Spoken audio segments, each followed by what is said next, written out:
우리가 기도할 때 하나님이 움직이시는 것이 아니라 하나님이 움직이실 때 우리에게 기도하게 하실 줄로 믿습니다. 하나님 우선으로 살아가게 하여 주옵소서. 하나님 관점으로 살아가게 하여 주옵소서. 하나님의 가장 좋은 때에 기도하게 하신 줄로 믿습니다. 우리가 기도가 시작된 것이 하나님이 원하셨기 때문에 내게 그 마음 주신 줄 믿사오니 우리의 기도 멈추지 않게 하여 주시고 하나님의 시간 놓치지 않게 하시고 하나님의 방법 잃지 않게 하여 주옵소서. 그래야 가장 좋은 것을 얻을 수 있습니다. 그래야 가장 좋은 것을 누릴 수 있습니다. 그 믿음 알고 그렇게 기도하는 저들 되게 하여 주옵소서. 하나님 오늘도 감사합니다. 시작하는 이 한 날이 하나님께 복되고 귀한 날 되게 하시고 공휴일을 맞이해서 여러모로 움직이는 모든 이들 주께서 안전 지켜주시고 모쪼록 이제 고향에 내려가야 될 사람들도 있고 여러 모양으로 움직이는 이들에게도 안전과 마음의 기쁨과 평안으로 함께하여 주옵소서. 감사합니다. 고마우신 예수님 이름으로 기도드렸습니다. 아멘. 아멘.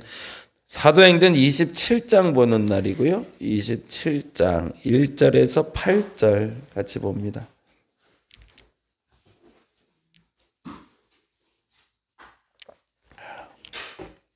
매주 금요일 날은 새벽 예배 끝나고 여기 좀 정리를 좀 할게요. 좀 도와주고 가세요. 조금만 도와주시면 되는데 에어바운스를 설치를 해야 되거든요. 근데 매주 이제 금요일마다 혼자 하다 보니까 조금 좀 버거운 게 있더라고요. 그래서 의자하고 책상 나르는 것만 좀 도와주시면 뭐 빠르면 10분 정도면 끝나더라고요. 얼마 안 걸리니까 조금만 도와주시면 감사하겠습니다. 잠시 후에 설교하고 그래도 기도해야 되니까 한 10분이나 15분 정도 기도한 후에 그 다음에 같이 하도록 하겠습니다. 사도행전 27장 1절에서 8절 같이 한 목소리로 천천히 읽도록 하겠습니다. 우리가 배를 타고 이달리아에 가기로 작정됨에 바울과 다른 죄수 몇 사람을 아구스도대의 백부장 율리오란 사람에게 맡기니 아시아 해변 각처로 가려 하는 아드라무테노 배에 우리가 올라 항해할세 마게도냐의 데살로니가 사람 아리스다고도 함께 하니라. 이튿날 시돈에 되니 율리오가 바울을 친절히 대하여 친구들에게 가서 대접받기를 허락하더니 또 거기서 우리가 떠나가다가 맞바람을 피하여 쿠브로 해안에 의지하고 항해하여 길리기아와 밤빌리아 바다를 건너 루기아의 무라시에 이르러 거기서 백부장이 이달리아로 가려 하는 알렉산드리아 배를 만나 우리를 오르게 하니 배가 더디가 여러 날 만에 간신히 니도 맞은편에 이르러 풍세가 더 허락하지 아니하므로 살몬의 앞을 지나 그레데 해안을 바람막이로 항해하여 간신히 그 연안을 지나 미항이라는 곳에 이르니 라세아시에서 가깝더라. 아멘. 아멘. 27장은 드디어 사도 바울이 로마로 향하게 되는 과정을 시작하고 있어요. 지난번 말씀드린 거 다시 한번 정리하고 갈게. 이게 왜 중요한지 이제 설명하려고 그래요. 사도 바울이 유대인들을 만나러 예루살렘에 올라가요. 그동안의 3차 선교 여행을 끝나고 나서 자꾸 마음에 드는 마음이 있죠. 예루살렘 가야겠다. 예루살렘 가야겠다. 근데 사람들이 자꾸 반대해요. 가면 죽어. 가지마. 힘들 거야. 어려운 일 있을 거야. 그런데 사도 바울이 그러죠. 지금 나를 막지 말라. 내가 가는 게 맞다. 근데 이 말은 사실은 누가가 예수님의 마지막 장면을 오버랩 시키면서 기록을 해요. 여러분도 상상을 해보시면 하는데 예수께서 십자가에 달려 돌아가실 얘기를 제자들에게 이야기하기 시작합니다. 그때가 언제냐면 베드로가 예수를 주로 고백했을 때부터 시작해요. 주는 그리스도시요 살아계신 하나님의 아들입니다 라는 말을 고백하자 그때부터 예수께서 고난 얘기를 하시거든요. 그러니까 한두 번이 아니라 몇 번을 걸쳐서 그 얘기를 하시니까 제자들이 반대를 해요. 왜 자꾸 그런 약한 마음 품으세요? 그러지 마세요. 우리 잘할 수 있어요 라고 얘기하는 거죠. 근데 그 말에 예수께서 마지막에 사도 베드로에게는 강력하게 얘기하시죠. 사단아 내 뒤로 물러가라 라고 얘기하시죠. 그건 무슨 말이죠? 고난을 피하는 것이 하나님 뜻이 아니라 고난을 넘어서는 게 하나님 뜻이라는 얘기를 하는 거죠. 하나님의 일을 하려고 하면 고난이 없진 않아요. 근데 중요한 건 고난을 피해가라고 하나님 얘기하지 않으세요. 고난을 넘어서라고 하죠. 근데 그 말에 대해서 이해하지 못하면 우리는 자꾸 피할 길만 찾아요. 그래서 조금 더 쉽게 편하게 하나님 일을 하려고 그래요. 근데 그게 하나님 뜻대로 이루어지는 게 아니거든요. 편하고 쉽게 가는 고난의 길이 아니라 그 고난이 어렵고 힘들지만 넘어설 때 있는 열매가 있다는 걸 십자가 사건을 알려주시는 거죠. 근데 사실은 그 고난이 견디기 쉬울 만한 고난은 또 아니라는 게 문제죠. 그러다 보니까 사람들이 자꾸 넘어지는 거죠. 십자가를 어떻게 감당해요? 그게 사람이 감당할 고통이 아니죠. 근데 그걸 감당하기로 작정하신 예수께서는 그것을 반대하는 베드로에게 격한 말로 반응하셨던 것처럼 사도 바울도 맡고 있는 에베소 교인들 그리고 빌립의 딸들에게 권면을 합니다. 막지 마라. 내 마음 약해지게 하지 마라. 내가 가는 게 맞다라고. 그리고 나서 그 고난을 넘어서는 과정을 통해서 드디어 가이사랴에 도착을 하게 되는 거죠. 예루살렘에 갔다 이제 가이사랴로 가게 되는데 역시나 예상했던 대로 수많은 사람들이 몰려와서 바울을 죽이려고 했는데 표현을 기억나시나요? 어떻게 죽이려고 했는지? 찢어 죽이려고 그랬다고 그러잖아요. 예, 사람을 찢어 죽이려면 어떻게 해야 돼요? 사방에서 잡아 당기는 거잖아요. 근데 그 상황을 맞이하고 있는데 사도 바울이 알고 있는 거죠. 이게 지금 내가 겪어야 될 고난이라고. 그리고 나서 그 고난을 겪고 나서 일어난 일이 지난주, 요번 한 주 동안 읽은 본문인데 사람을 만나게 되죠. 그래서 사람 얘기를 계속했던 이유가 뭐냐면 벨릭스라는 총독 얘기가 나왔고 베스토라는 총독 얘기가 나왔고 아그리빠라는 사람 얘기를 계속 반복해서 했어요. 그 얘기를 했던 이유는 여러분이 시간을 좀 기억하라고 그랬던 거예요. 그건 무슨 말이냐면 하나님은 반드시 사도 바울에게 예루살렘으로 올라가라 했던 이유는 예루살렘에 가는 게 목적지가 아니라 어디를 가는 게 목적지이기 때문이었을까요? 로마로 보낸 게 목적지거든요. 그러면 예루살렘과 가이사랴에서 고난을 받고 로마로 가는 게 마치 예수님이 골고다에서 십자가에 못 박혔다가 부활하시는 것과 똑같은 컨셉으로 가는 거거든요. 그러다 보니까 여기는 고난의 자리인 거예요. 예루살렘에서 고난받고 가이사랴에서 고난받고 이제 로마 가야 되거든요. 근데 그러기에는 지금 이 고난이 생각보단 어렵다라는 게 시작이었고 또 중요한 건 그 시간이 내 마음대로 흘러가지 않더라는 거예요. 벨릭스 총독을 만났을 때 그 사람이 나를 로마로 보내줘야 되거든요. 총독이 허락하지 않으면 못 가는 거니까. 근데 벨릭스는 나를 만날 마음이 없어요. 사도 바울이 만나러 가면 한다는 소리가 얘기 듣고 나서 딴소리 해요. 성경은 그렇게 얘기하고요. 벨릭스가 혹시 사도 바울이 돈을 갖고 올까 기다렸다고. 돈을 받고 풀어주기를 원하는데 이 사람이 굳이 로마에 보낼 마음이 없는 거죠. 이 사람은 백날 만날마야 로마로 가는 거는 열리지 않는 길인 거예요. 하나님 뜻이 틀렸나? 라고 생각할 만한 시기가 지나가고 있는 거죠. 근데 그 기간이 얼마라고 그랬죠? 혹시 기억나시나요? 2년이었어요. 하루 이틀도 아니라 2년 동안 아무런 변화가 없어요. 집에만 갇혀 있어요. 하나님 뜻이 아니었나? 헷갈리기 시작할 수도 있죠. 근데 2년 후에 생뚱맞게 총독이 바뀌어버렸단 말이에요. 그것도 신기한 일이죠. 왜 갑자기 총독이 바뀌지? 라고 들을만 해요. 근데 베스도라는 사람이 왔는데 이 사람은 벨릭스랑은 완전히 다른 사람이 와버렸어요. 벨릭스는 그냥 어떻게든 적당히 시간 때우다가 하던 총독이었던 것 같아요. 내가 여기서 뭘 해? 그냥 적당히 내 물이나 먹고 내 이득이나 챙기고 가야지 라는 사람인데 이 베스도라는 사람은 조금 빠릿빠릿한 사람이었나 봐요. 그래서 부임한 첫날부터 민원 제기를 받아요. 여기저기서 문제 있는 거 갖고 와. 그랬더니 때마침 갖고 온 게 바울이라는 사람 이야기를 갖고 왔단 말이에요. 그러고 나서 예루살렘에 올라갔는데 예루살렘에서 지도자들을 만났다고 나와요. 여기서도 지난번에도 말씀드린 이 지도자들은 누굴까요?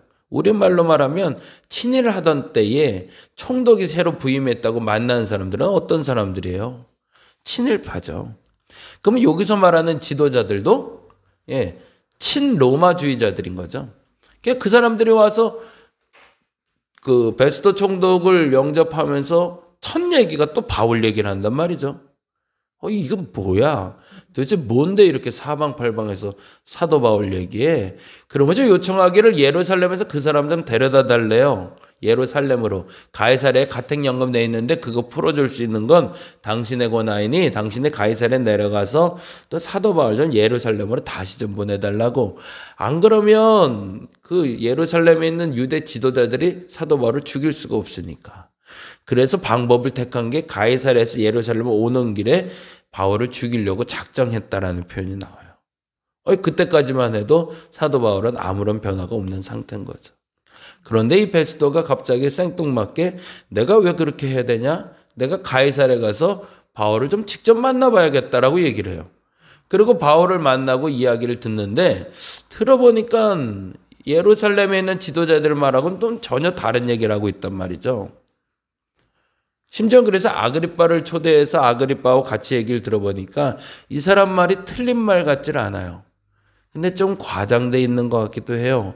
그래서 이 사람 표현이 이렇게 마지막을 합니다. 너의 많은 학문이 너를 미치게 했다라고. 이 표현을 쓰면서 이 사람 생각엔 미치광이라고 생각한 게 아니라 뭔가 다른 도를 알고 있구나. 그리고 더 정확히 말하면 사도 바울이 지금 원하는 게 뭔지를 들어줘야겠다는 마음으로 바뀌기 시작해요. 그게 얼마 만에? 예루살렘에 온 지, 그리고 가이사랴로 끌려간 지 2년 만에. 하나님의 일은 그렇게 이루어지더라는 거죠. 하나님이 뜻을 주세요. 그래서 로마서 8장 28절에 보면 하나님을 사랑하는 자, 곧 그 뜻대로 부르심을 입은 자들은 합력하여 선을 이룬다고 되어 있어요. 그 선을 이루는 방법은 지금 말씀드린 것과 똑같아요. 하나님 뜻대로 부름받은 자들에겐 그 뜻을 알려주시는데 그 뜻을 이루는 시간은 우리가 모른다는 거예요. 근데 언제 멈추냐면 그 뜻을 모르기 때문에 그 시간을 모르기 때문에 그게 언제 끝날지 모르니까 그 과정 중에 넘어져요.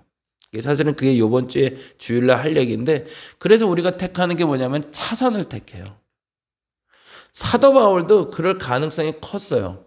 돈만 주면 난 풀려날 수 있거든. 지금 벨릭스 앞에선. 돈 얼마만 쥐어주면 돼요.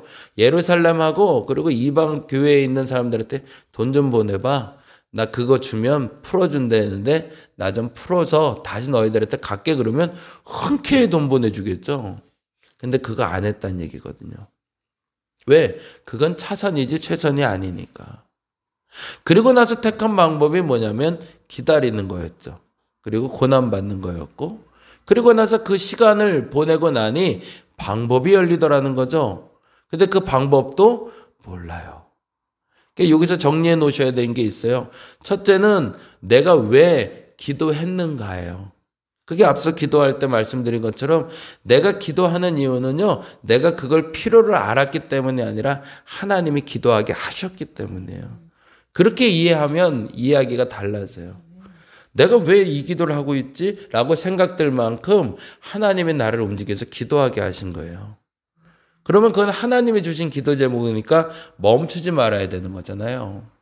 근데 우리는 착각을 해요. 그 기도가 내가 필요해서 기도한다고 착각해요. 그러니까 자꾸 다른 방법 찾죠. 왜요? 그게 하나님이 주신 게 아니라 내 생각이라고 착각하니까. 하나님의 생각이라면 바뀌는 게 맞을까요? 안 바뀌는 게 맞을까요? 안 바뀌는 게 맞는 거죠. 근데 기도하다가 기도 응답 받았다고 얘기하면서 여러분 방법 바꾼 적 많지 않으세요? 그런 거 있잖아요. 아주 단순하게 얘기해서 이 얘기가 제일 쉬워서 이런 얘기 하는데 우리 애가 서울대 갔으면 좋겠어요. 라는 마음이 들어왔어요. 근데 그게 하나님 뜻이었던 거예요, 원래. 내게 그 마음을 주신 게 하나님 뜻이었어요. 그러면 나는 어떻게 해야 돼요? 애가 재수라든 삼수라든 계속 공부할 수 있도록 독려해서 서울대 보내는 게 맞는 거예요. 근데 애가 공부하는 게 점점 뒤처지기 시작해요. 조금 성적이 떨어져요.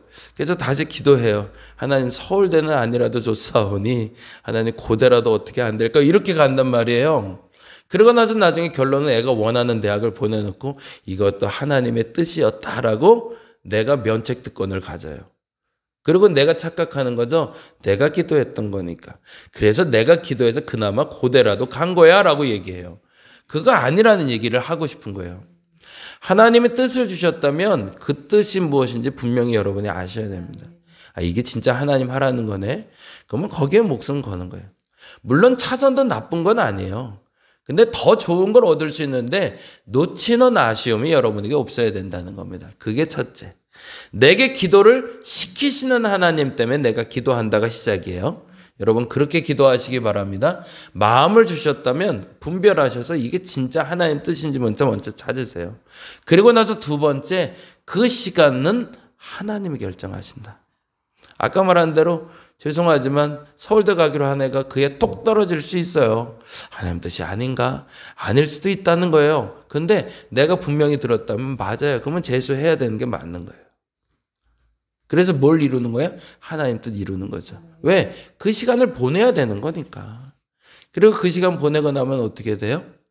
그 다음에 하나님이 방법을 만들어 가세요. 그게 세 번째. 그 시간을 보내겠다고 작정한 얘에게 이제 방법을 알려주시는 거예요. 그 시간을 보내기로 작정하지 않은 얘에게 방법을 알려주지 않으세요. 왜냐하면 늘 편법 쓸 거 아니까. 알려줘봐야 안 할 건데 그걸 뭘 가르쳐줘요. 가르쳐줘봐야 안 하니까. 그리고 나서 사도 바울은 드디어 로마로 향하게 됩니다. 오늘은 그렇게 기도하는 날 됐으면 좋겠어요. 하나님 감사합니다. 내게 기도하게 하심을. 이게 시작이시길 간절히 바랍니다. 내가 기도가 시작됐다는 건 하나님 마음 주셨다는 거예요. 하나님 먼저 움직이셨다는 거지 내가 움직인 게 아니에요. 생뚱맞게 그 기도를 시작했다면 그건 하나님 주신 마음이에요. 그러면 그 뜻이 이룰 때까지 기다리셔야 돼요. 어떻게 해요? 고난도 겪어야 되고요. 힘든 것도 있어야 되고요. 안 된다는 말도 들어야 되고요. 된다는 말도 들어야 돼요. 근데 멈추면 안 돼요. 그러고 나서 마지막에 뭐 해야 돼요? 하나님이 원하는 방법대로 이뤄가야 돼요. 내 방법대로 말고. 내가 편법 쓰지 말고. 그러면 여러분도 로마로 가실 겁니다. 그 뜻을 이룰 수 있는 오늘 한날 되시기를 간절히 바랍니다. 기도하겠습니다. 가야 될 길이 있습니다. 그래서 우리가 그 가야 될 길을 향해 지금 걸어가고 있습니다. 더디 가도 좋습니다. 분명히 그 길 가게 하여 주시고 하나님의 원하는 목적지에 이르게 하여 주시옵소서. 주일을 맞이하며 우리의 마음도 흔들리지 않게 하시고 견고하게 하여 주시며 하나님 보시기에 합한 한 날 한 날 살아가게 하시고 이번 주일에는 이곳저곳으로 움직이는 이들이 있습니다. 하나님 그들의 움직임 속에 함께 하시사 안전을 지켜주시고 그 마음도 붙들어 주시고 주일을 주일답게 보낼 수 있도록 그들의 처소에서 그 주일을 허락하여 주시옵소서. 감사합니다. 고마우신 예수님 이름으로 기도드렸습니다. 다 같이 기도하고 돌아갑니다.